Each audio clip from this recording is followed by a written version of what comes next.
Hi hello welcome back to Revathi Kannada friends. ಇವತ್ತಿನ ವಿಡಿಯೋದಲ್ಲಿ ತುಂಬ ಚೆನ್ನಾಗಿರುವಂತಹ ಶಿವಮೊಗ್ಗ ಗಾಂಧಿ ಬಜಾರ್ ಅನ್ಬೋದು. ಅಲ್ಲಿ ನಾವು ಹೋಗಿದ್ವಿ, ಎಲ್ಲರೂ ಹೋಗಿದ್ದೀವಿ, ಏನೆಲ್ಲ ತೊಗೊಂಡ್ವಿ, ಏನೆಲ್ಲ ಪರ್ಚೇಸ್ ಮಾಡಿದ್ವಿ, ಯಾಕೆ ಹೋಗಿದ್ದೀವಿ ಅಂತ ಹೇಳ್ಬಿಟ್ಟು ಈ ವಿಡಿಯೋದಲ್ಲಿ ಹೇಳ್ತೀನಿ. ವಿಡಿಯೋ ಕೊನೆವರೆಗೂ ನೋಡಿ, ತುಂಬ ಯೂಸ್ಫುಲ್ ಆಗಿದೆ. ಹಾಗೆಯೇ ಯಾಕೆ ನಾವು ಶಿವಮೊಗ್ಗ ಹೋಗಿದ್ವಿ, ಏನು ಕಾರಣ ಅಂತ ಹೇಳ್ಬಿಟ್ಟು ವಿಡಿಯೋ ಮುಗಿಯೋದ್ರೊಳಗೆ ಕೊನೆಯಲ್ಲಿ ನಿಮಗೆ ಗೊತ್ತಾಗುತ್ತೆ. ಈ ವಿಡಿಯೋ ನೋಡಿ ನಿಮ್ಗೆ ಏನಾದರೂ ಸ್ವಲ್ಪ ಖುಷಿ ಅನಿಸಿದರೆ, ಹೆಲ್ಪ್ಫುಲ್ ಆಗಿದ್ದರೆ ವಿಡಿಯೋಕ್ಕೊಂದು ಲೈಕ್ ಮಾಡೋದನ್ನು ಮರಿಬೇಡಿ.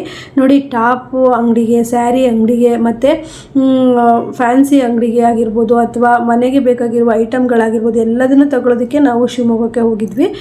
ನಾನು ಜಾಸ್ತಿ ಅಂದರೆ ನಮ್ಮ ಊರಲ್ಲಿ ನಾನು ತಗೊಳ್ಳೋದಕ್ಕಿಂತ ಶಿವಮೊಗ್ಗನೇ ಹೋಗ್ಬಿಡ್ತೀನಿ. ಒಂದು ದಿವಸ ಫ್ರೀ ಮಾಡಿಕೊಂಡು ಶಿವಮೊಗ್ಗಕ್ಕೆ ಹೋಗಿ ನನಗೆ ಏನೆಲ್ಲ ಮನೆಗೆ ವಸ್ತುಗಳು ಬೇಕೋ ಅದನ್ನೆಲ್ಲ ಏನು ವಿಡಿಯೋನದು ಹಾಯ್ ಮಾಡಿರಿ. ಎಲ್ಲಿ ಹೋಗ್ತಿದ್ದೀವಿ? ಎಲ್ಲಿ ಹೋಗ್ತಿದ್ದೀವಿ? ಶಿವಮೊಗ್ಗ ಯಾವ್ದಾರ ಲಾರಿಗೆ ಡಿಕ್ಕಿ ಹೊಡೆದ್ರೆ ಶಿವಮೊಗ್ಗ ಲಾಗು ತುಂಬ ಸರ್ಪ್ರೈಸ್ ಆಗಿದೆ. ಯಾಕೊತ್ತಾ? ಯಾಸ್ಮೀನ್ ಇದು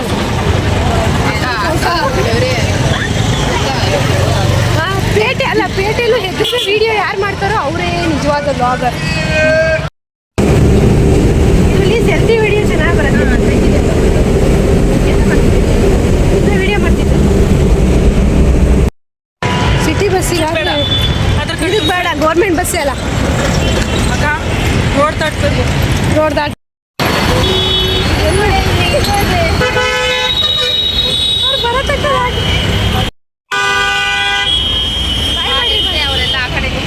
ನಾವು ಶಿವಮೊಗ್ಗ ಗಾಂಧಿ ಬಜಾರ್ಗೆ ಬಂದ್ವಿ. ಇಲ್ಲಿ ನಾವು ಏನು ಬೇಕಾದರೂ ವಸ್ತುಗಳು ತೊಗೋಬೋದು, ಅಷ್ಟು ಚೆನ್ನಾಗಿರುತ್ತೆ. ನಾವು ಎಷ್ಟೇ ದುಡ್ಡು ಒಯ್ದರೂ ಇಲ್ಲಿ ಕಡಿಮೆನೇ ಅನಿಸುತ್ತೆ. ಅಷ್ಟು ಒಂದು ವಸ್ತುಗಳು ಸಿಗುತ್ತೆ. ಏನು ಬೇಕಾದರೂ ನಾವು ಶಿವಮೊಗ್ಗ ಗಾಂಧಿ ಬಜಾರ್ ಹೋದರೆ ಅಲ್ಲಿ ತೊಗೊಬಂದುಬಿಡ್ಬೋದು. ನನಗೆ ಮೊದಲು ಒಂದು 10 ವರ್ಷದಿಂದನೂ ಅಷ್ಟೇ, ನನಗೆ ಏನಾದರೂ ಬೇಕಾಯಿತು ಅಂತ ಅನ್ಸಿದ್ರೆ ನಾನು ಶಿವಮೊಗ್ಗ ಗಾಂಧಿ ಬಜಾರ್ಗೆ ಹೋಗೋದು. ಅಲ್ಲಿ ಎಲ್ಲ ವಸ್ತುಗಳಿಗೂ ಒಂದು ಚೆನ್ನಾಗಿ ಸಿಗುತ್ತೆ, ನಮಗೆ ಒಂದೇ ಕಡೆ ಸಿಗತ್ತೆ ಅಂತ ನನಗೆ ಯಾವಾಗ್ಲೂ ತುಂಬಾ ಇಷ್ಟ ಆಗುತ್ತೆ. ನೋಡಿ, ನಾನು, ಸಿಂಧು, ಯಾಸ್ಮೀನು ಹಾಗೆ ಉಷಾ 4 ಜನನೂ ಹೋದ್ವಿ. ಇಲ್ಲಿ ಏನು ಅಂತಂದರೆ, ನಮ್ಮ ಉಷಾ ಅವರು ನಮ್ಮ ಮನೆಗೆ ಬಟ್ಟೆ ಹೊಲಿಯೋಕ್ಕೆ ಬರ್ತಾರಲ್ವ, ಅವರು ಹೇಳಿದ್ರು ಚಿಕ್ಕದಾಗಿ ನಾನು ಬಟ್ಟೆ ಸೇಲ್ ಮಾಡ್ತೀನಕ್ಕ, ನನಗೆ ಬಟ್ಟೆಗಳೆಲ್ಲ ತೊಗೊಬೇಕು, ನೀವು ಬನ್ನಿ ಅಂತ ಹೇಳಿದ್ರು. ಹಾಗಾಗಿ ಅವರನ್ನು ಕರ್ಕೊಂಡು ಹೋದ್ವಿ. ಅವರು ನಮ್ಮ ಮನೇಲೇ ಬಟ್ಟೆ ಸೇಲ್ ಮಾಡ್ತಾರೆ. ನಿಮಗೆ ಬಟ್ಟೆಗಳ ವಿಡಿಯೋ ಎಲ್ಲ ನೆಕ್ಸ್ಟ್ ವಿಡಿಯೋದಲ್ಲಿ ಬರುತ್ತೆ. ಯಾರಿಗಾದರೂ ಇಷ್ಟ ಆದರೆ ನೀವು ನಂಬರನ್ನು ಹಾಕಿರ್ತೀನಿ, ನೀವು ನನಗೆ ವಾಟ್ಸಪ್ ಮಾಡ್ಬೋದು. ನಾನು ನಿಮಗೆ ಅದು ಕೊರಿಯರ್ ಬೇಕಾದರೂ ಮಾಡ್ತೀನಿ. ಬಟ್ಟೆಗಳು ನಿಮಗೆ ವರ್ತು ಮತ್ತು ಕಡಿಮೆಗೆ ಅನ್ನಿಸ್ತು ಅಂತಂದರೆ ತೊಗೋಬೋದು. ನೋಡಿ, ಒಬ್ಬರು ಏನೋ ಸ್ಟಾರ್ಟ್ ಮಾಡ್ತಾ ಇದ್ದಾರೆ, ಸಪೋರ್ಟ್ ಮಾಡಿ. ಹಾಗೆಯೇ ನೀವು ಸಹಿತ ಏನಾದರೂ ಬಟ್ಟೆ ಬಿಸ್ನೆಸ್ ಮಾಡೋದಿದ್ದರೆ ಸಹ ಇಲ್ಲಿ ಬಂದುಬಿಟ್ಟು ಬಟ್ಟೆಗಳನ್ನು ತೊಗೊಂಡು ಹೋಗ್ಬೋದು. ಶಿವಮೊಗ್ಗ ನಿಯರ್ ಇರುವವರು ನಾವು ಗಾಂಧಿ ಬಜಾರ್ ಒಳಗೆ ಬಂದುಬಿಟ್ಟು, ಮತ್ತು ಇಲ್ಲಿ ಅಂಗಡಿಗಳಲ್ಲೂ ಹೋಲ್ಸೇಲ್ ಕೊಡ್ತಾರೆ, ಎಲ್ಲಿ ಬೇಕಾದರೂ ಕೊಡ್ತಾರೆ. ಅಮೌಂಟ್ ಅಂತೂ ಇವಾಗಂತೂ, ಮೊದಲೆಲ್ಲ ನಾನು ಸೇಲ್ ಮಾಡುವಾಗ ಒಂದು 10-20 ಸಾವಿರ ತೊಗೊಂಡೋದ್ರೆ ಸಿಕ್ಕಾಪಟ್ಟೆ ಬಟ್ಟೆಗಳು ತೊಗೊಬರ್ಬೋದಿತ್ತು. ಈಗ 10 ಸಾವಿರ ಒಯ್ದರೆ 5 ಟಾಪ್ ಸಮೇತ ಬರಲ್ಲ, 4 ಸೀರೆ ಸಮೇತ ಬರಲ್ಲ. ಆದರೆ ಸಿಕ್ಕಾಪಟ್ಟೆ ಅಮೌಂಟ್ ಅನ್ನೋದು ಬೇಕಿವಾಗ. ಹಾಗೆಯೇ ಸೇಲ್ ಮಾಡೋದಕ್ಕೂ ನಮಗೆ ಒಂದು ಕಲೆ ಇರಬೇಕು. ಹಾಗಾಗಿ ಸುಮ್ಮನೆ ಎಲ್ಲ ನಮಗೆ ಬಟ್ಟೆ ಸೇಲ್ ಮಾಡೋದಕ್ಕೆ ಆಗೋದೇ ಇಲ್ಲ. ನೋಡ್ತಾ ಇರ್ಬೋದು, ಶಿವಮೊಗ್ಗದಲ್ಲಿ ಪ್ರತಿಯೊಂದು ಸಿಗುತ್ತೆ, ಏನು ಬೇಕಾದರೂ. ನಮಗೆ ನಿಯರೆಸ್ಟ್ ಅಂದರೆ ಸ್ವಲ್ಪ ಹತ್ತಿರ ಅಂತಂದರೆ ಶಿವಮೊಗ್ಗನೇ ಅನ್ಬೋದು. ಬೆಂಗಳೂರೆಲ್ಲ ಹೋಗಿ ತರೋದಕ್ಕೆ ನಮಗೆ ಸ್ವಲ್ಪ ಕಷ್ಟನೇ ಆಗುತ್ತೆ. ನೋಡಬೇಕು, ಹುಬ್ಬಳ್ಳಿ ಬೆಂಗಳೂರು ಹೋಗುವಂಥ ಪ್ಲ್ಯಾನ್ ಮುಂದೆ ಮಾಡೋದಾ ಅಂತ ನೋಡಬೇಕು. ನೋಡ್ತಾ ಇದ್ದೀರಲ್ವ, ನಾವೀಗ ಅಂಗಡಿಗಳಿಗೆ ಹೋಗ್ತಾ ಇದ್ದೀವಿ. ಹಾಗೆಯೇ ವಿಡಿಯೋ ಪೂರ್ತಿಯಾಗಿ ನೋಡಿ, ನಿಮಗೂ ಸಹ ಯೂಸ್ಫುಲ್ ಆಗ್ಬೋದು. ಹಾಗೆಯೇ ನೋಡಿ, ಇಲ್ಲಿ ಬ್ಯಾಂಗಲ್ಸು, ಬಳೆ, ನಾನು ಸಹಿತ ಬ್ಯಾಂಗಲ್ಸು, ಬಳೆ, ಇಯರಿಂಗ್ಸ್ ಎಲ್ಲ ಏನಾದರೂ ತೊಗೊಳ್ಳೋದಿದ್ರೆ ಇಲ್ಲೇ ತೊಗೊಳ್ತೀನಿ. ಮತ್ತು ಸ್ಲಿಪ್ಪರ್ ಸಹ ಅಷ್ಟೇ ತುಂಬ ಚೆನ್ನಾಗಿದೆ. ಹಾಗೆ ನಾವು ಇವತ್ತೇನು ತುಂಬ ಬಟ್ಟೆಗಳನ್ನು ತೊಗೋಬೇಕು ಅಂತ ಏನು ಬಂದಿರಲಿಲ್ಲ. ನಾನು ಒಂದು 5 ವರ್ಷದ ಹಿಂದೆನೇ ಅನ್ಬೋದು ತುಂಬ ಬಟ್ಟೆನ ಸೇಲ್ ಮಾಡ್ತಿದ್ದೆ. ಪ್ರತಿ ವಾರ ಬಂದರೂ ಬರ್ತಿದ್ದೆ, ಅಥವಾ ವಾರಕ್ಕೆ 4 ಸರಿ ಸಹ ಬಂದು ಬಟ್ಟೆಗಳನ್ನು ತಗೊಂಡು ಹೋಗ್ತಿದ್ದೆ. ಇಲ್ಲಿ ಹೇಗಂದರೆ ಹೋಲ್ಸೇಲ್ ಕೊಡೋ ಅಂಗಡಿಗಳು ಸಹ ಇದ್ದಾವೆ, ಹಾಗೆ ಹೋಲ್ಸೇಲ್ ಕೊಡೋ ಚಿಕ್ಕ ಮಾರ್ಕೆಟ್ಗಳು ಇದ್ದಾವೆ. ನಾವು ನೋಡಿಕೊಂಡು ತೊಗೋಬೇಕಷ್ಟೇ. ನೋಡಿ, ಟಾಪ್ಗಳೆಲ್ಲ ಎಷ್ಟು ಚೆನ್ನಾಗಿದ್ದಾವೆ ಅಂತ ಹೇಳ್ಬಿಟ್ಟು. ತುಂಬ ಚೆನ್ನಾಗಿದ್ವು ಟಾಪ್ಗಳು, ಒಂದಕ್ಕಿಂತ ಒಂದು ತುಂಬಾ ಚೆನ್ನಾಗಿದ್ವು. ಆದರೆ ಒಂದು ಟಾಪ್ ತೊಗೊಳಕ್ಕೆ ಹೋದರೆ ನಮಗೆ ಒಂದು ಟಾಪಿಗೆ ಇಲ್ಲಿ 1000 ಮೇಲೆ ಇರುತ್ತೆ. ಹೋಲ್ಸೇಲ್ ತೊಗೊಳ್ತೀವಿ ಅಂದರೆ ಕಡಿಮೆ ಕೊಡ್ತಾರೆ. ಕಡಿಮೆ ಅಂದರೆ ತೀರಾ ಅಂತಲ್ಲ, ಒಂದು 100-200 ರೂಪಾಯಿ ಬಿಟ್ಟು ಕೊಡ್ತಾರೆ. ಹೋಲ್ಸೇಲ್ ಮಾರೋರು ಅಂತ ಹೇಳಿದ್ರೆ ನಮಗೆ ನೋಡಿ ಕೊಡ್ತಾರೆ. ಹಾಗೆಯೇ ನಮಗೆ ಈ ಸೈಡಲ್ಲಿ ಚೀಪಾಗಿ ಸ್ವಲ್ಪ ಶಿವಮೊಗ್ಗದಲ್ಲಿ ಸಿಗುತ್ತೆ. ಅದು ಬಿಟ್ಟರೆ ನಾವು ದಾವಣಗೆರೆ ಹೋಗಬೇಕು ಅಥವಾ ಇನ್ನು ಬೆಂಗಳೂರು ಹೋಗಿ ತೊಗೋಬೇಕು. ಇದು ನೋಡಿ ಸೀವ್ಲೆಸ್ ಟಾಪ್ಗಳು. ಈ ಟಾಪ್ಗಳೆಲ್ಲ ನಾನು ಸೇಲಿಗೆ ತಂದಿದ್ದೀನಿ. ಯಾರಿಗಾದರೂ ಬೇಕಿದ್ದರೆ ನೀವು ಸಹಿತ ಕಮೆಂಟ್ ಮಾಡಿ ಹೇಳಿ. ಹಾಗೆ ನನ್ನ ವಾಟ್ಸಪ್ ನಂಬರ್ ಇದ್ದವರು ಸಹಿತ ಹೇಳ್ಬೋದು. ನಾವು ಹಾಗೆ ಟಾಪ್ಗಳನ್ನೆಲ್ಲ ತಗೊಳ್ತಿದ್ವಿ. ಒಂದು ಕಡೆ ಎಲ್ಲ ಒಂದು 4-5 ಕಡೆ ವಿಚಾರಿಸ್ಬಿಟ್ಟು ನಮಗೆ ರೇಟು ಸರಿಯಾದ ಮೇಲೆ ನಾವು ತಗೊಳ್ತಾ ಇದ್ದೀವಿ.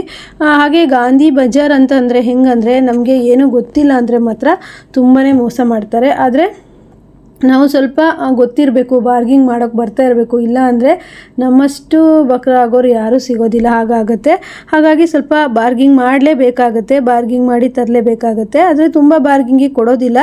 1 ಪೀಸ್ ಟಾಪ್ಗಳಂತೂ ನಮಗೆ ಬಾರ್ಗಿಂಗಲ್ಲಿ ಸಿಗೋದಿಲ್ಲ. ನಾವು ಒಂದು 10-15 ಟಾಪ್ಗಳ ಮೇಲೆ ತೊಗೊತೀವಿ ಅಂದರೆ ಬಾರ್ಗಿಂಗ್ ಮಾಡಿ ತರ್ಬೋದು. ಹಾಗೆ ನಾನು ಉಷಾ, ಯಾಸ್ಮಿನು ಹಾಗೆ ಸಿಂಧು, ನಾವು 4 ಜನನೂ ಹೋಗಿದ್ವಿ. ಅವ್ರ ಕೆಲಸದ ಎಲ್ಲ ತಗೊಳ್ಳೋದೆಲ್ಲ ಇರುತ್ತಲ್ಲ, ಹೋಗಿದ್ರು. ನಾನು ಉಷಾ ಮಾತ್ರ ಟಾಪ್ಗಳನ್ನು ಸೆಲೆಕ್ಟ್ ಮಾಡ್ತಾ ಇದ್ವಿ. ಹಾಗೆ ಸ್ಯಾರಿ, ಟಾಪು ಮತ್ತು ನೈಟಿ ಎಲ್ಲ ಥರ ಟಾಪ್ಗಳು ಸಿಗುತ್ತೆ. ಹೆಚ್ಚಾಗಿ ನಾನು ನಮ್ಮೂರಿಗಿಂತನೂ ಇಲ್ಲೇ ಬಂದು ತೊಗೊಳ್ಳೋದು ಜಾಸ್ತಿ. ಏನಾದರೂ ಎಮರ್ಜೆನ್ಸಿ ಅಂದರೆ ಮಾತ್ರ ನಾನು ನಮ್ಮೂರಲ್ಲಿ ತೊಗೊಳ್ತೀನಿ. ಇಲ್ಲ ಅಂತಂದರೆ ಒಂದ್ಸಲಿ ಬಂದು ತೊಗೊಂಡ್ಬಿಟ್ಟು ನನಗೆ ಎಲ್ಲಿಗಾದರೂ ಹೋಗೋದಾದರೆ ನಾನು ಟಾಪ್ಗಳನ್ನು ಯೂಸ್ ಮಾಡ್ಕೊಳ್ತೀನಿ. ನಾನು ಒಂದು 3-4 ವರ್ಷ ಆಗಿತ್ತು, ಕರೋನಾ ಬಂದಾಗಿಂದ ನಾನು ಸೇಲ್ ಮಾಡೋದನ್ನು ಬಿಟ್ಟಿದ್ದೆ. ಕರೋನಾ ಬರೋದಕ್ಕಿಂತ ಮುಂಚೆ ತುಂಬ ಸ್ಯಾರಿ, ಟಾಪು, ನೈಟಿ ಇದೆಲ್ಲದನ್ನು ಸೇಲ್ ಮಾಡ್ತಾಯಿದ್ದೆ. ತುಂಬ ಚೆನ್ನಾಗಿ ಸಹಿತ ಆಗಿತ್ತು. ಬಟ್ಟೆ ಸೇಲ್ ಮಾಡೋದು ಅಂದರೆ ಅಷ್ಟು ಸುಲಭದ ಮಾತಲ್ಲ. ಅದರಲ್ಲೂ ಅದೇ ಕೆಲಸ ಮಾಡೋರಿಗೆ ಅಷ್ಟೊಂದು ಹೆವಿ ಅನಿಸಲ್ಲ. ನಾವು ಟೈಲರಿಂಗ್ ಮಾಡಿಕೊಂಡು ಅಥವಾ ಮನೆ ಕೆಲಸ, ಯೂಟ್ಯೂಬ್ ಚಾನಲ್ಲು ಅಂತಂದರೆ ತೋರಿಸೋದು ಮತ್ತು ಮಡ್ಚಿಡೋದು ತುಂಬಾ ಕಷ್ಟ. ಒಂದು ಟಾಪ್ ತೊಗೊಳೋದಕ್ಕೆ ಅಷ್ಟೂ ಟಾಪ್ಗಳನ್ನು ತೆಗೆದು ನೋಡ್ತಾರೆ, ಅದನ್ನೆಲ್ಲ ಬಿಚ್ಚಿರ್ತಾರೆ. ಮತ್ತು ನಾವು ಮಡ್ಚಿಡಬೇಕು. ಫ್ರೆಂಡ್ಸ್, ನಾನು ಫಸ್ಟಿಗೆ ಸ್ಯಾರಿ ಮತ್ತು ಮಕ್ಕಳು ಬಟ್ಟೆ ಮತ್ತು ಹಾಗೆಯೇ ನೈಟಿ ಹಾಗೆ ಲಗ್ಗಿನ್ಸು ಎಲ್ಲ ಸೇಲ್ ಮಾಡ್ತಿದ್ದೆ. ಒಂದು ಟಾಪ್ ತೊಗೊಳೋದಕ್ಕೆ ಇದಿಷ್ಟು ಐಟಮನ್ನು ಬಿಚ್ಚಿಬಿಡೋರು. ನನಗೆ ಟೈಲರಿಂಗ್ ಮಾಡಿಕೊಂಡು ಮತ್ತೆ ನಾವು ಮಡ್ಚಿಡ್ಬೇಕಾದ್ರೆ ತುಂಬಾ ಕಷ್ಟ ಆಗ್ತಿತ್ತು. ಏನು ಮಾಡೋಕ್ಕಾಗಲ್ಲ. ವ್ಯಾಪಾರ ಮಾಡಬೇಕು ಅಂದರೆ ಕಸ್ಟಮರಿಗೆ ನಾವು ಅವರು ಈ ತೆಗ್ದು ಹಾಕಿದ್ರೂ ಏನು ಹೇಳೋಕ್ಕಾಗಲ್ಲ. ನಾವು ಇವತ್ತು ಮಾತಾಡ್ಕೊಂಡು ಹೋಗೋಣ, ನೆಕ್ಸ್ಟು ತೊಗೊಳೋಣ ಅಂಥೇಳಿ ಬಂದಿದ್ವಿ. ಆದರೂ ಸ್ವಲ್ಪ ಟಾಪ್ಗಳನ್ನು ತೊಗೊಂಡು ಮತ್ತೆ ಬಿಲ್ಲೆಲ್ಲ ಕೊಟ್ಟರು, ನೋಡ್ತಾ ಇದ್ದೀನಿ. ಹಾಗೆಯೇ ನಿಮಗೂ ಸಹಿತ ಯಾರಿಗಾದರೂ ಬಟ್ಟೆ ಸೇಲ್ ಮಾಡಬೇಕು ಅಂದರೆ ಹೋಗಿ ತೊಗೊಬೋದು. ನೋಡ್ಕೊಂಡು ತೊಗೊಳ್ಳಿ. ಒಂದು ಅಂಗಡಿ ಅಲ್ಲ, ಒಂದು 5-6 ಅಂಗಡಿನೇ ಮಾತಾಡಿಕೊಂಡು ತೊಗೊಳ್ಳಿ. ಇಲ್ಲಿ ಶಿವಮೊಗ್ಗ ಅಂತಂದರೆ ಹೋಲ್ಸೇಲಾಗಿ ಎಲ್ಲ ಕಡೆ ಕೊಡ್ತಾರೆ. ಹಾಗೆ ಹೋಲ್ಸೇಲ್ ಎಲ್ಲಿ ಮತ್ತು ರಿಟರ್ನ್ ಎಲ್ಲಿರುತ್ತೆ ನೋಡಿಕೊಂಡು ತೊಗೊಳ್ಳಿ. ರಿಟರ್ನ್ ಇಲ್ಲದೆ ಇರೋಲ್ಲಿ ಬಟ್ಟೆ ತೊಗೊಂಡ್ರೆ ಏನಾಗುತ್ತೆ ಅಂತಂದರೆ ನಿಮಗೆ ಒಂದು ಟಾಪ್ ಅಥವಾ ಒಂದು ಸ್ಯಾರಿ ಉಳಿದ್ರೆ ಇಷ್ಟು ಬಟ್ಟೆನೂ ಸೇಲ್ ಮಾಡಿರೋಂತಹ ಒಂದು ಅಮೌಂಟು ಅದು ಒಂದರಲ್ಲಿ ಹೋಗುತ್ತೆ. ಎಷ್ಟು ಬಟ್ಟೆ ನಾವು ತೊಗೊಳೋದಕ್ಕಾಗೋದಿಲ್ಲ. ಹಾಗಾಗಿ ನಾವು ಹೇಗಂದರೆ ರಿಟರ್ನ್ ತೊಗೊಂಬಂದರೆ ನಮಗೆ 1-2 ಪೀಸ್ ಉಳಿದ್ರೂ ಸಹಿತ ರಿಟರ್ನ್ ಕೊಟ್ಟು ಮತ್ತೆ ನಾವು ತರ್ಬೋದು. ಹಾಗೆ ರಿಟರ್ನ್ ಇಲ್ಲ ಅಂದರೆ ಮಾತ್ರ ತುಂಬ ಸಮಸ್ಯೆ ಆಗುತ್ತೆ. ನನಗೆ ಬಟ್ಟೆ ಸೇಲ್ ಮಾಡುವಾಗ ನಾನು ಸಹ ರಿಟರ್ನ್ ಅಂತಲೇ ಕೇಳಿಬಿಟ್ಟೆ ತೊಗೊಬರೋದು. ನಾನು ಒಂದ್ಸಲಿ ಹಂಗೆ ಆಗಿಬಿಟ್ಟಿತ್ತು. ನನಗೆ ಮಕ್ಕಳು ಬಟ್ಟೆನೆಲ್ಲ ತುಂಬ ಒಂದು 20,000 ರೂಪಾಯಿದು ಮಕ್ಕಳು ಬಟ್ಟೆನೇ ನಾನು ಸೇಲ್ ಮಾಡೋದಕ್ಕಿಂತ ತಂದಿದ್ದೆ. ಆಗ ನನಗೆ ಏನಾಗ್ಬಿಡ್ತು, ತಂದಮೇಲೆ ನನ್ನ ಮನೆಗೆ ತಂದು ಸೇಲ್ ಮಾಡಿದ್ರ ಮೇಲೆ ಅವರು ಬೇರೆ ಊರಿಗೆ ಹೋಗ್ಬಿಟ್ರು. ಅಂದರೆ ಇಲ್ಲೆಲ್ಲ ಹೇಗಂದರೆ ಚಿಕ್ಕ ಅಂಗಡಿಗಳಲ್ಲಿ ಅವರು ಬೇರೆ ಬೇರೆ ಕಡೆ ಹೋಗ್ತಾ ಇರ್ತಾರೆ, ಒಂದೇ ಕಡೆ ಇರೋದಿಲ್ಲ. ಒಂದ್ಸಲಿ ಒಂದು 6 ತಿಂಗಳು ಒಂದು ಅಂಗಡಿ ಮಾಡ್ಕೊಂಡಿದ್ರು ಅಂದರೆ ಮತ್ತೆ ಅವರು ಬಿಟ್ಟು ಹೋಗ್ಬಿಡ್ತಾರೆ. ಹಾಗಾಗಿ ನಾವು ನೋಡ್ಕೊಂಡು ತರಬೇಕು. ಒಂದೇ ಸಲಿಗೆ ಜಾಸ್ತಿ ತಂದುಬಿಟ್ಟು ಒಂದು ತಿಂಗಳು ನೋಡಿಬಿಟ್ಟು ಆದಷ್ಟು ಯಾವೆಲ್ಲ ಬಟ್ಟೆಗಳು ಸೇಲ್ ಆಗಿರಲ್ಲ ಆ ಬಟ್ಟೆಗಳನ್ನು ರಿಟರ್ನ್ ಮಾಡಿ ನಾವು ಬೇರೆ ಹೊಸ ಬಟ್ಟೆಗಳನ್ನು ತರೋದು ಆಗಿರುತ್ತೆ. ಯಾಕಂದರೆ ಇಲ್ಲಿ 6 ತಿಂಗಳು ಅವು ತುಂಬ ಟೈಮು ಇಲ್ಲಿರೋದೇ ಕಮ್ಮಿ. ಹಾಗಾಗಿ ನೋಡ್ತಾ ಇರ್ಬೋದು, ಟಾಪ್ಗಳು ಸಿಂಗಲ್ ಟಾಪ್ಗಳು ಅಥವಾ ಸೆಟ್ಟು ಈ ರೀತಿ ಇರುತ್ತೆ. ನೋಡಿಕೊಂಡು ಸಿಂಗಲ್ ಪೀಸಿಗೆ ನಾವು ಸೇಲಿಗೆ ಇಟ್ಟಿರೋಕ್ಕಿಂತನೂ ಜಾಸ್ತಿನೇ ಇರುತ್ತೆ. ಇಲ್ಲೆಲ್ಲ ಬಾರ್ಗಿಂಗ್ ಮಾಡಿ ತರಬೇಕಾಗತ್ತೆ. ಹಾಗೆ ಯಾರಿಗೆಲ್ಲ ಬಟ್ಟೆ ಸೇಲ್ ಮಾಡೋ ಆಸೆ ಇದೆ ಅಂತೇಳಿ ನನಗೆ ಕಮೆಂಟ್ ಮಾಡಿ. ಹಾಗೆ ಶಿವಮೊಗ್ಗದಲ್ಲಿ ಯಾರೆಲ್ಲ ತರ್ತೀರಾ ಅಂತಲೂ ಕಮೆಂಟ್ ಮಾಡಿ. ಹಾಗೆ ಬೆಂಗಳೂರಲ್ಲಿ ಚಿಕ್ಕಪೇಟೆಯಲ್ಲಿ ಇನ್ನೂ ಕಡಿಮೆ ಆಗುತ್ತೆ. ಇದು ನೋಡ್ತಾ ಇರ್ಬೋದು ಸೀವ್ಲೆಸ್ ಟಾಪು. ಹಾಗೆ ಇದರಲ್ಲಿ ಯಾವೆಲ್ಲ ಟಾಪ್ಗಳು ನಿಮ್ಗೆ ಇಷ್ಟ ಆದವು ಅಂತ ಕಮೆಂಟ್ ಮಾಡಿ. ಹಾಗೆ ನಾವು ಇನ್ನು ನೆಕ್ಸ್ಟು ಸ್ಯಾರಿಗಳನ್ನು ತರಬೇಕು ಅಂತ ಅಂದ್ಕೊಂಡಿದ್ದೀನಿ. ಸ್ಯಾರಿಗಳನ್ನೆಲ್ಲ ತರುವಾಗ ನಾನು ನಿಮಗೆ ಖಂಡಿತವಾಗ್ಲೂ ವಿಡಿಯೋ ಮಾಡಿ ಹಾಕ್ತೀನಿ. ನೋಡ್ತಾ ಇರ್ಬೋದು ಟಾಪ್ಗಳು ಒಂದಕ್ಕಿಂತ ಒಂದು ಎಷ್ಟು ಚೆನ್ನಾಗಿದ್ದಾವೆ ಅಂತೇಳಿ. ಹಾಗೆ ಫ್ರೆಂಡ್ಸ್, ನಾನು 6-7 ವರ್ಷ ಬಟ್ಟೆ ಸೇಲ್ ಮಾಡಿ ನೆಕ್ಸ್ಟು ಕರೋನಾ ಅಂತ ಬಂದಮೇಲೆ ಬಿಟ್ಬಿಟ್ಟೆ. ಯಾಕಂದರೆ ಕರೋನಾ ಟೈಮಲ್ಲಿ ನಮಗೆ ಹೋಗಿ ತರೋದಕ್ಕಾಗ್ತಿರ್ಲಿಲ್ಲ, ಹಾಗೆ ಜನಗಳು ಓಡಾಡೋಂಗೂ ಇರಲಿಲ್ವಲ್ಲ, ಆಗ ಬಿಟ್ಟೆ. ಮತ್ತು ಆಮೇಲೆ ನನಗೆ ಇಂಟ್ರೆಸ್ಟ್ ಹೋಗ್ಬಿಡ್ತು, ಮತ್ತು ನನಗೆ ಅದು ಮಾಡಬೇಕು ಅಂತ ಅನಿಸಿಲ್ಲ. ಈಗ ನನ್ನ ಜೊತೆ ಇರೋವಂಥ ಉಷಾ ಅವರು ಸೇಲ್ ಮಾಡಬೇಕು ಹೇಳಿ ಅಂತ ಹೇಳಿದ್ರು, ಹೋಗಿ ತಂದೆ. ಹಾಗೆ ನಿಮಗೆ ಯಾರಿಗಾದರೂ ಯಾವುದಾದ್ರು ಟಾಪ್ಗಳು ಇಷ್ಟ ಆದರೆ ಬೇಕು ಅನಿಸಿದ್ರೆ ನನಗೆ ಕಮೆಂಟ್ ಮಾಡಿದ್ರೆ, ನೀವು ನನ್ನ ವಾಟ್ಸಪ್ ನಂಬರ್ ಇದ್ದರೆ ಅಲ್ಲಿ ಮೆಸೇಜ್ ಮಾಡಿದ್ರೆ ನಾನು ನಿಮಗೆ ಕೊರಿಯರ್ ಸಹ ಮಾಡ್ತೀನಿ. ಹಾಗೆ ಯಾರಿಗಾದರೂ ಸೇಲ್ ಮಾಡಬೇಕು ಅಂತ ಇದ್ದರೆ ನೀವು ಇಲ್ಲಿ ಹೋಗ್ಬೋದು. ಒಂದು ರೀಟೇಲಲ್ಲಿ ಹಾಕ್ಕೊಡ್ತಾರೆ ನಿಮಗೆ. ಆದರೆ ನಿಮಗೆ ಒಂದೇ ಅಂಗಡಿಯಲ್ಲಿ ತಗೊಳ್ಳಿ ಅಂತ ನಾನು ಹೇಳಲ್ಲ. ಇದಕ್ಕೇನೆಂದರೆ ನೀವು ಒಂದು ಇಡೀ ದಿವಸ ಫುಲ್ಲು ಕೇಳಿಬಿಟ್ಟು ನಿಮಗೆ ರಿಟನ್ನು ಮತ್ತು ರಿಟೇಲಾಗಿ ಹಾಕ್ಕೊಡೋ ಅಂಗಡಿಗಳಲ್ಲಿ ಮಾತ್ರ ನೀವು ಮಾತಾಡಿಕೊಂಡು ತಗೋಬೇಕಾಗತ್ತೆ. ಯಾಕಂದರೆ ಬಟ್ಟೆ ವ್ಯಾಪಾರ ಅಂತಂದರೆ ಅಷ್ಟು ಸುಲಭದ ಮಾತಲ್ಲ. ಅದರಲ್ಲಿ ಲಾಭಕ್ಕಿಂತ ಲಾಸ್ ಆಗೋದೇ ಜಾಸ್ತಿ. ಯಾಕಂದರೆ ತುಂಬ ಇನ್ವೆಸ್ಟ್ ಮಾಡಿದವರು ಹೇಗೋ ಲಾಭ ಪಡ್ಕೊಳ್ತಾರೆ. ಕಡಿಮೆ ಇನ್ವೆಸ್ಟ್ ಮಾಡ್ತೀವಿ ನಾವು ಅಂತಂದರೆ ಲಾಭ ಸ್ವಲ್ಪ ಕಡಿಮೆ. ಅದರಲ್ಲೂ ಮನೆ ಬಾಗಿಲಲ್ಲಿ ನಾವು ಮಾರ್ತೀವಿ ಅಂತಂದರೆ ಕಡಿಮೆ ಕೇಳ್ತಾರೆ. ಹಾಗೆ ತುಂಬಾ ಚೌಕಾಸಿ ಮಾಡ್ತಾರೆ.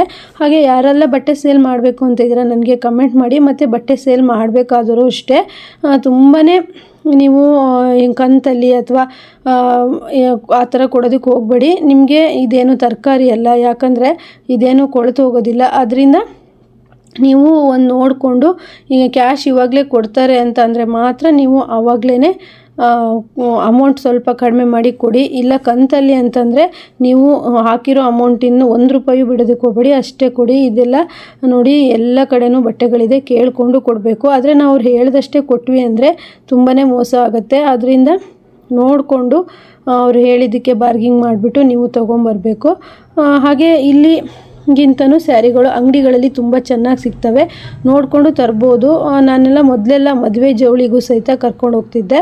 ಅಂದರೆ ಅಲ್ಲಿ ಆಫರ್ ಕೊಡ್ತಾಯಿದ್ರು. ಮದುವೆ ಜವಳಿಯವ್ರನ್ನ ಕರ್ಕೊಂಡು ಹೋದರೆ ಇಷ್ಟು ಆಫರು ಅಂತೇಳಿ ಕೊಡ್ತಾಯಿದ್ರು. ಹಾಗಾಗಿ ನಾವು ಅಲ್ಲಿಂದ ತರ್ತಾಯಿದ್ವಿ. ತುಂಬ ಚೆನ್ನಾಗಿ ಬಟ್ಟೆ ಸ್ಯಾರಿಗಳೆಲ್ಲ ಸಿಗುತ್ತೆ, ಎಷ್ಟು ಬೇಕಾದ್ರೂ ತೊಗೊಬರ್ಬೋದು.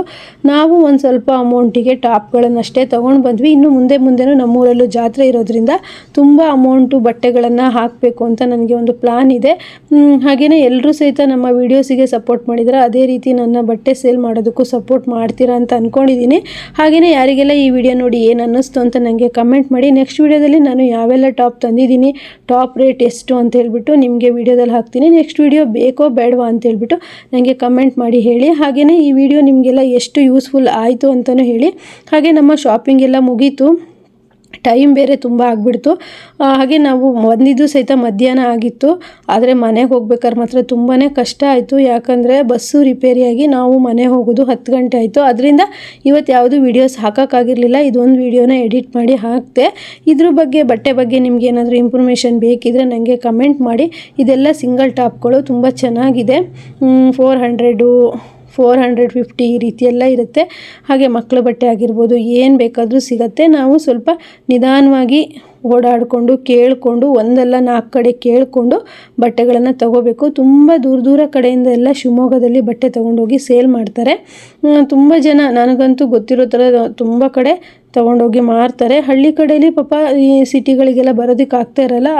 ಅಂಥ ಕಡೆ ಜನ ತುಂಬ ಇರೋ ಕಡೆ ನೀವೆಲ್ಲ ತೊಗೊಂಡೋಗಿ ಸೇಲ್ ಮಾಡ್ಬೋದು. ನೋಡ್ತಾ ಇರ್ಬೋದು, ಇಂಥ ಅಂಗಡಿ ಇಲ್ಲ ಅಂತ ಹೇಳೋಂಗಿಲ್ಲ. ಆದರೆ ಪ್ರತಿಯೊಂದು ಅಂಗಡಿನೂ ಇರುತ್ತೆ, ತುಂಬ ಚೆನ್ನಾಗಿ ವಸ್ತುಗಳಿರುತ್ತೆ. ನಾವು ಶಿವಮೊಗ್ಗಕ್ಕೆ ಹೋದ್ವಿ ಅಂದರೆ ಎಷ್ಟೇ ಕೈಯಲ್ಲಿ ದುಡ್ಡಿದ್ರೂ ಸಹಿತ ಕಡಿಮೆನೇ ಅನಿಸುತ್ತೆ. ಏನು ನೋಡಿದ್ರೂ ತಗೊಳ್ಳೋಣ ಅನಿಸುತ್ತೆ. ನಾನಿಲ್ಲಿ 2 ಕ್ಲಿಪ್ಗಳನ್ನು ತಗೊಂಡೆ. ಹಾಗಾಗಿ 2 ಕ್ಲಿಪ್ ತೊಗೊಂಡು ನೋಡಿ, ಬಳೆ ಎಲ್ಲ ಎಷ್ಟು ಚೆನ್ನಾಗಿತ್ತು. ಬಳೆ ಎಲ್ಲ ಏನೂ ತೊಗೊಳೋದಕ್ಕೆ ಹೋಗಲಿಲ್ಲ, ನನಗೆ ಕ್ಲಿಪ್ ಬೇಕಿತ್ತು. ಕ್ಲಿಪ್ಗಳನ್ನು ತಗೊಂಡು ಮತ್ತೆ ನಾನು ಮನೆಗೆ ಬಂದ್ವಿ. ಹಾಗೆ ನಾವು 4 ಜನ ಹೋಗಿದ್ವಲ್ಲ, ಗೋಬಿ ಮಂಚೂರಿ ತಿಂದ್ಕೊಂಡು ಮತ್ತೆ ವಾಪಸ್ ಬಂದ್ವಿ. ಇದೇ ರೀತಿ ನನಗೆ ಕ್ಲಿಪ್ಸ್ ಬೇಕಿತ್ತು, ಹಾಗಾಗಿ ಕ್ಲಿಪ್ಸ್ಗಳನ್ನು ತಗೊಂಡೆ. ಏನಾದರೂ ಹಾಗೆ ಅಲ್ವಾ, ಹೆಣ್ಮಕ್ಳಿಗೆ ಈ ರೀತಿ ಅಂಗಡಿಗಳನ್ನು ನೋಡಿದ್ರೆ ಏನಾದರೂ ತಗೊಳ್ಳೋಣ ಅಂತ ಅನಿಸುತ್ತೆ. ಹಾಗೆ ನಾನು ಈ ರೀತಿ ವಸ್ತುಗಳನ್ನೆಲ್ಲ ಹಾಳು ಮಾಡ್ಕೊಳ್ಳೋದಿಲ್ಲ, ತುಂಬ ವರ್ಷ ಬರುತ್ತೆ ನನಗೆ. ಎಲ್ಲಾದರೂ ನಾನು ಕ್ಲಿಪ್ ಹಾಕೊಳ್ಳುವಾಗ ಕೈ ಮಿಸ್ಸಾಗಿ ಬಿದ್ದು ಕ್ಲಿಪ್ಗಳು ಹೊಡಿತವೆ ಬಿಟ್ಟರೆ ನಾನು ಈ ಥರ ವಸ್ತುಗಳನ್ನು ತುಂಬ ವರ್ಷ ಜೋಪಾನವಾಗಿ ಇಟ್ಕೊಳ್ತೀನಿ. ಹಾಗೆ ನೀವು ಫ್ಯಾನ್ಸಿ ಐಟಮ್ ಸೇಲ್ ಮಾಡೋದಾದರೂ ಅಷ್ಟೇ ಶಿವಮೊಗ್ಗ ಗಾಂಧಿ ಬಜಾರಲ್ಲಿ ನೀವು ತೊಗೊಂಡು ಹೋಗ್ಬೋದು, ತುಂಬ ಚೆನ್ನಾಗಿರುತ್ತೆ. ಇಲ್ಲಿ ನನಗೆ ಒಂದು ಸ್ವಲ್ಪ ಇದು ಉಪ್ಪು ಹಾಕೋದಕ್ಕೆ ಪಿಂಗಾಣಿ ಜಾರ್ ಬೇಕಿತ್ತು. ನಮ್ಮ ಮನೇಲಿರೋದು ಒಂದು ಒಡೆದೋಗಿತ್ತು, ಹಾಗಾಗಿ ತಗೊಳ್ಳೋಣ ಅಂತ ಬಂದೆ. ಹಾಗೆ ಉಷಾ ಮೇಲೆ ನಿಂತ್ಕೊಂಡು ವಿಡಿಯೋ ಮಾಡ್ತಾಯಿದ್ರು. ಇಲ್ಲೂ ಅಷ್ಟೇ ತುಂಬ ಚೆನ್ನಾಗಿದೆ, ಕಡಿಮೆ ರೇಟಲ್ಲಿ ಪ್ಲಾಸ್ಟಿಕ್ ವಸ್ತುಗಳನ್ನು ಕೊಡ್ತಾಯಿದ್ರು. ತುಂಬ ಚೆನ್ನಾಗಿದ್ವು, ಒಂದಕ್ಕಿಂತ ಒಂದು ವಸ್ತುಗಳು ಸಖತ್ತಾಗಿದ್ವು. ನನಗೆ ಉಪ್ಪು ಹಾಕೋದಕ್ಕೆ ಬೇಕಿತ್ತು, ಅಂದರೆ ಪುಡಿ ಉಪ್ಪು ಹಾಕೋದಕ್ಕಿತ್ತು, ಕಲ್ಲು ಉಪ್ಪು ಹಾಕೋದಕ್ಕಿರಲಿಲ್ಲ. ಹಾಗಾಗಿ ಕಲ್ಲು ಉಪ್ಪು ಪುಡಿ ಉಪ್ಪು ಬೇರೆ ಬೇರೆ ಹಾಕೋಕ್ಕೆ ಒಂದು ತಗೊಳ್ಳೋಣ ಅಂತೇಳ್ಬಿಟ್ಟು ತೊಗೊಂಡೆ. 100 ರೂಪೀಸಿಗೆ ಕೊಟ್ಟರು, ತುಂಬ ಚೆನ್ನಾಗಿತ್ತು. ಹಾಗೆಯೇ ಇನ್ನೆಲ್ಲ ನಾವು ಗಾಂಧಿ ಬಜಾರೆಲ್ಲ ಸುತ್ತಾಡ್ಬಿಟ್ಟು ಮತ್ತೆ ಗೋಬಿ ಮಂಚೂರಿ ತಿಂದು ನಾವು ಮತ್ತೆ ಊರ ಕಡೆ ಹೊರಟ್ವಿ. ಹಾಗೆ ಫ್ರೆಂಡ್ಸ್, ಏನು ಮಾಡೋಕ್ಕಾಗಲ್ಲ, ಒಂದು ಕಡೆ ಹೊರಟ್ವಿ ಅಂದರೆ ಟೈಮು ಈ ಥರ ಆಗ್ತಾ ಇರುತ್ತೆ. ಹಾಗೆ ನೋಡ್ತಾ ಇರ್ಬೋದು ಎಷ್ಟು ಚೆನ್ನಾಗಿದೆ ವಸ್ತುಗಳು ಅಂತೇಳ್ಬಿಟ್ಟು. ಒಂದು ಕಡೆಯಿಂದ ಮತ್ತೊಂದು ಕಡೆಗೆ ಕಡಿಮೆನೇ ಬೆಲೆ ಇರುತ್ತೆ, ನಾವು ಕೇಳಿಕೊಂಡು ತೊಗೋಬೇಕಷ್ಟೆ. ನನಗೆ ನಮ್ಮೂರಲ್ಲಿ ಅಂಗಡಿಗಳಿಗೆ ಹೋಗೋದಕ್ಕೆ ಅಂದರೆ ಟೈಮು ಇರೋದಿಲ್ಲ, ಹೋಗೋದಕ್ಕೆ ಆಗೋದೂ ಇಲ್ಲ. ಶಿವಮೊಗ್ಗ ಒಂದ್ಸಲಿ ಬಂದರೆ ಎಲ್ಲ ವಸ್ತುಗಳನ್ನು ತೊಗೊಂಡು ಹೋಗ್ತೀನಿ. ಪದೇ ಪದೇ ಅಂಗಡಿಗೆ ಹೋಗ್ತಾ ಟೈಮ್ ವೇಸ್ಟ್ ಮಾಡ್ತಾ ಇರೋದು ನಂಗೆ ಇಷ್ಟ ಇಲ್ಲ. ಹಾಗಾಗಿ ನಮ್ಮೂರಲ್ಲಿ ನಾನು ಅಂಗಡಿಗಳಿಗೆ ಹೋಗೋದು ತುಂಬಾ ಕಡಿಮೆ. ನಾನು ಶಿವಮೊಗ್ಗ ಬಂದಾಗ ಒಂದ್ಸಲಿ ಎಲ್ಲದೂ ಶಾಪಿಂಗ್ ಮಾಡಿ ತೊಗೊಂಡು ಹೋಗ್ತೀನಿ. ನೋಡ್ತಾ ಇದ್ದೀರಲ್ಲ ಅಂಗಡಿ ಎಷ್ಟು ಚೆನ್ನಾಗಿದೆ ಅಂತೇಳ್ಬಿಟ್ಟು. ಯಾರೆಲ್ಲ ಶಿವಮೊಗ್ಗ ನಿಯರ್ ಬೈ ಇದ್ದೀರಾ ಅಂಥೇಳಿ ನನಗೆ ಕಮೆಂಟ್ ಮಾಡಿ. ಹಾಗೆ ಈ ವಿಡಿಯೋ ಇಷ್ಟ ಆಗಿದ್ರೆ ಲೈಕ್ ಮಾಡೋದನ್ನು ಮರಿಬೇಡಿ. ಇನ್ನೂ ಹೊಸ ಹೊಸ ವಿಡಿಯೋದೊಂದಿಗೆ ಮತ್ತೆ ಬರ್ತೀನಿ. ನಾನು ಯಾವುದೆಲ್ಲ ಟಾಪ್ ತೊಗೊಂಡಿದ್ದೀನಿ, ಏನು ರೇಟು ಅಂತೇಳ್ಬಿಟ್ಟು ನಾಳಿನ ವಿಡಿಯೋದಲ್ಲಿ ಹಾಕ್ತೀನಿ. ವಿಡಿಯೋನ ಕಾಯ್ತಾ ಇರಿ. ಹಾಗೆ ನೋಡ್ತಾ ಇರ್ಬೋದು ಎಷ್ಟು ಚೆನ್ನಾಗಿದೆ ಅಂತೇಳ್ಬಿಟ್ಟು. ಈಗ ಯಾವ್ದು ತೊಗೊಳೋದು ಯಾವ್ದು ಬಿಡೋದು ಅನಿಸುತ್ತೆ. ನಮ್ಮ ಹೆಣ್ಮಕ್ಳಿಗೆ ಹಾಗೆ ಅಲ್ವಾ, ಏನು ನೋಡಿದ್ರು ತೊಗೊಬೇಕು ಅಂತಲೇ ಅನಿಸುತ್ತೆ. ಆದರೆ ಒಂದಕ್ಕಿಂತ ಒಂದು ಚೆನ್ನಾಗಿರೋಂಥ ವಸ್ತುಗಳು ಇಲ್ಲಿದ್ವು. ಹಾಗೆ ನನಗೋಸ್ಕರ ವೆಯ್ಟ್ ಮಾಡ್ತಾಯಿದ್ರು ಯಾಸ್ಮಿನು, ಉಷಾ ಎಲ್ಲ. ನಾವು ಇನ್ನು 2-3 ವಸ್ತುಗಳನ್ನು ತೊಗೊಂಡು ಮತ್ತೆ ಇನ್ನು ಊರುಗಡೆಗೆ ಹೋಗೋಣ ಅಂತೇಳ್ಬಿಟ್ಟು ಬಂದ್ವಿ. ಹಾಗೆಯೇ ಫ್ರೆಂಡ್ಸ್, ನೋಡ್ತಾ ಇರ್ಬೋದು ಗಾಂಧಿ ಬಜಾರು ಎಷ್ಟು ಚೆನ್ನಾಗಿದೆ ಅಂಥೇಳಿ. ಎಲ್ಲಿ ನೋಡಿದ್ರು ಕಣ್ಣಿಗೆ ಹಬ್ಬ. 1 ಗ್ರಾಮ್ ಗೋಲ್ಡ್ ಅಂಗಡಿ, ಇದನ್ನು ಸಹಿತ ವಿಡಿಯೋ ಮಾಡಿದ್ದಾರೆ. ಈಗ ಹಾಗೆ ಅಲ್ವಾ, ಗೋಲ್ಡ್ ರೇಟ್ ಜಾಸ್ತಿಯಾಗಿ 1 ಗ್ರಾಮ್ ಗೋಲ್ಡ್ ಅಂಗಡಿಗೆ ಡಿಮ್ಯಾಂಡ್ ಜಾಸ್ತಿ ಆಗಿಬಿಟ್ಟಿದೆ. ಹಾಗೆ ನಾವು ಈ ವಸ್ತುಗಳನ್ನೆಲ್ಲ ತೊಗೊಂಡು ಮತ್ತೆ ಇನ್ನು ನಮ್ಮ ಊರ ಕಡೆ ಬಂದ್ವಿ. ಈಗ ಬರುವಾಗಂತೂ ರಾತ್ರಿ 10 ಗಂಟೆ ಆಗಿಬಿಡ್ತು. ಎಂಥ ಪಚಿತಿ ಆಯಿತು ಅಂದರೆ, ಬಸ್ ಒಳಗಡೆ ಹತ್ತು ಕೂತ್ಕೊಂಡಿದ್ವಿ. ಅವ್ರ ಬಸ್ಸು ರಿಪೇರಿ ಆಗಿಬಿಟ್ಟಿತ್ತಂತೆ. ಅವ್ರು ಹೇಳೇ ಇರಲಿಲ್ಲ ನಮಗೆ, ನಾವು ಇವಾಗ ಹೋಗ್ತಾರೆ ಯಾವಾಗ ಹೋಗ್ತಾರೆ ಅಂತೇಳಿ ಕಾದು ಆವಾಗ ನೋಡೋ ಅಷ್ಟೊತ್ತಿಗೆ ಇಲ್ಲ, ಈ ಬಸ್ಸು ರಿಪೇರಿ ಆಗಿದೆ, ಇನ್ನು ನೀವು ಬೇರೆ ಬಸ್ಸಿಗೆ ಹೋಗಿ ಅಂತ ಹೇಳ್ಬಿಟ್ರು. ನಮಗೆ ಒಂದು ಬಸ್ ಸ್ಟ್ಯಾಂಡಿಂದ ಮತ್ತೊಂದು ಬಸ್ ಸ್ಟ್ಯಾಂಡಿಗೆ ಹೋಗಿ ಆ ಬಸ್ಸಿಗೆ ಹತ್ಬಿಟ್ಟು ನಮ್ಮೂರಿಗೆ ಬರಬೇಕು ಅಂದರೆ 1 ಗಂಟೆ ಬೇಕು. ಬರೋ ಅಷ್ಟೊತ್ತಿಗೆ ರಾತ್ರಿ 10 ಗಂಟೆ ಆಗಿಬಿಡ್ತು. ನನಗೆ ಇದೆಲ್ಲ ರಿಸ್ಕಿಗೆ ನಾನು ಬಟ್ಟೆ ವ್ಯಾಪಾರ ಮಾಡೋದೇ ಬಿಟ್ಬಿಟ್ಟಿದೆ. ಈಗ ಆ ಥರ ಏನು ಪ್ರಾಬ್ಲಮ್ ಇಲ್ಲ. ನಾವು ಫೋನ್ ಮಾಡಿ ಹೇಳಿದ್ರೆ ನಮಗೆ ಅವರೇ ಬಸ್ಸಿಗೆ ಹಾಕ್ತಾರೆ. ಹಾಗಾಗಿ ಈಗ ಒಂದು ಸತಿ ಮಾತಾಡ್ಕೊಂಡು ಬಂದರೆ ನೆಕ್ಸ್ಟು ನಮಗೆ ಯಾವುದೆಲ್ಲ ಬೇಕು ಅಂತ ನಾವು ಫೋಟೋ ಕಳಿಸಿದ್ರೆ ಅವರು ನಮಗೆ ಮತ್ತೆ ಬಸ್ಸಿಗೆ ಕಳಿಸ್ಕೊಡ್ತಾರೆ. ಮೊದಲೆಲ್ಲ ನಾನು ಈಗ 10 ವರ್ಷದ ಹಿಂದೆ ಸೇಲ್ ಮಾಡುವಾಗ ನಾವು ಇಲ್ಲಿಗೆ ಬಂದು ತೊಗೋಬೇಕಿತ್ತು. ಇಲ್ಲಿಗೆ ಬಂದು ತೊಗೊಂಡ್ರೆ ನಾವು ಬಟ್ಟೆನ ಮುಟ್ಟಿ ಸೆಲೆಕ್ಟ್ ಮಾಡ್ತೀವಲ್ವ, ಗೊತ್ತಾಗುತ್ತೆ ನಮಗೆ. ಟೈಲರ್ ಆಗಿರೋದ್ರಿಂದ ಬಟ್ಟೆಗಳ ಕ್ವಾಲಿಟಿ ಗೊತ್ತಾಗುತ್ತೆ. ಅದರಿಂದ ಅವರಿಗೆ ಫೋಟೋ ನೋಡಿ ಕಳಿಸಿದ್ರೆ ಅವ್ರಿಗೆ ಇಷ್ಟ ಆಗುವಂಥದ್ದು ಅವ್ರು ಕೊಟ್ಟು ಕಳಿಸ್ಬಿಡ್ತಾರೆ. ಸುಮ್ಮನೆ ಮೋಸ ಆಗುತ್ತೆ ಅಂತ ನಾನೇ ಬರ್ತಿದ್ದೆ. ಈಗ ಹಾಗೆ ನಾವು ಗೋಬಿ ಮಂಚೂರಿ ತಿನ್ನೋಣ, ಏನೂ ತಿಂದಿರಲಿಲ್ಲ, ಫುಲ್ಲು ಸುಸ್ತಾಗಿದ್ವಿ. ಹಾಗಾಗಿ ಗೋಬಿ ಮಂಚೂರಿ ತಿಂದ್ಬಿಟ್ಟು ಊರಿಗೆ ಹೋಗೋಣ ಅಂತೇಳ್ಬಿಟ್ಟು ಕೂತಿದ್ವಿ. ನೋಡ್ರಿ, ಸಿಂಧು ಫುಲ್ ಸುಸ್ತಾಗಿಬಿಟ್ಟಿದ್ಲು. ಏನೂ ಮಾಡೋಕ್ಕಾಗಲ್ಲ ಫ್ರೆಂಡ್ಸ್. ಈ ವಿಡಿಯೋ ಇಷ್ಟ ಆದರೆ ಲೈಕ್ ಮಾಡಿ, ಶೇರ್ ಮಾಡಿ, ಕಮೆಂಟ್ ಮಾಡಿ ಅಂತ ಹೇಳ್ತಾ ನೆಕ್ಸ್ಟ್ ವಿಡಿಯೋದೊಂದಿಗೆ ಮತ್ತೆ ಬರ್ತೀನಿ. ಎಲ್ರಿಗೂ ಬಾಯ್.